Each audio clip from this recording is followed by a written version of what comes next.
The bakery sat on the corner of Cedar Street, its windows always fogged with warmth, its bell chiming softly no matter how gently the door was pushed. Above the door, in fading gold letters, was the name Second Crumb.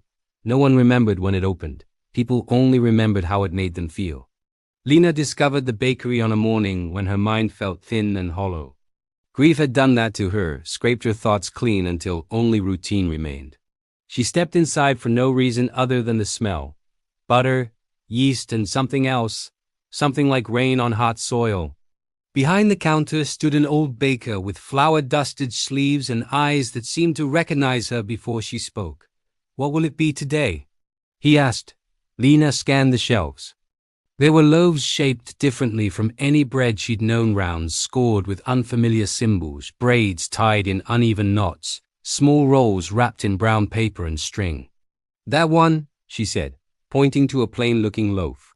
"It smells like my grandmother's house." The baker smiled, not surprised. "Then it's ready for you." At home, Lena sliced the bread. The moment it touched her tongue, the kitchen vanished.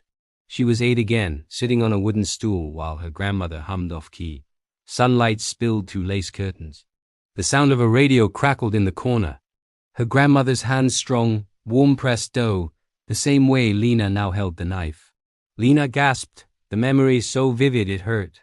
When she swallowed, the vision faded, leaving behind a warmth in her chest she hadn't felt in years. The next day she returned. This time the baker offered her a small roll. "A difficult memory," he said gently, "but one worth holding." Lena hesitated, then nodded. The roll tasted of salt and smoke. Suddenly she stood in a hospital hallway, the beeping machines, the sterile smell.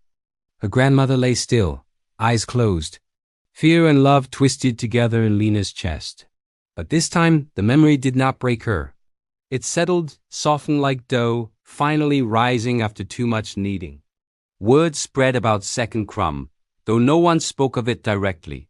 People simply said, "That place helped me remember," or "Go there if you've forgotten something important." A young man bought a loaf that reminded him why he forgave his brother.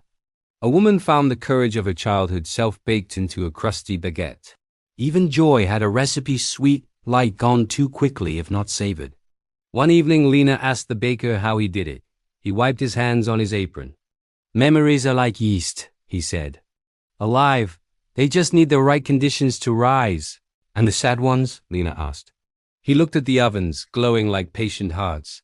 "Those need the most care. But even pain can nourish." Years passed. Lena began helping in the bakery, learning to listen more than she spoke. She learned how people carried their lives in small, invisible pieces and how hungry they were to feel whole again. One morning she found their loaf waiting for her, wrapped in paper. "What's this?" she asked. The baker's apron hung on its hook, but he was gone. The first bite tasted like flour and warmth, and then she was standing behind the counter, older hands dusted with flour, a bell chiming softly as someone stepped inside. Lena smiled, already knowing the questions she would ask. "What will it be today?"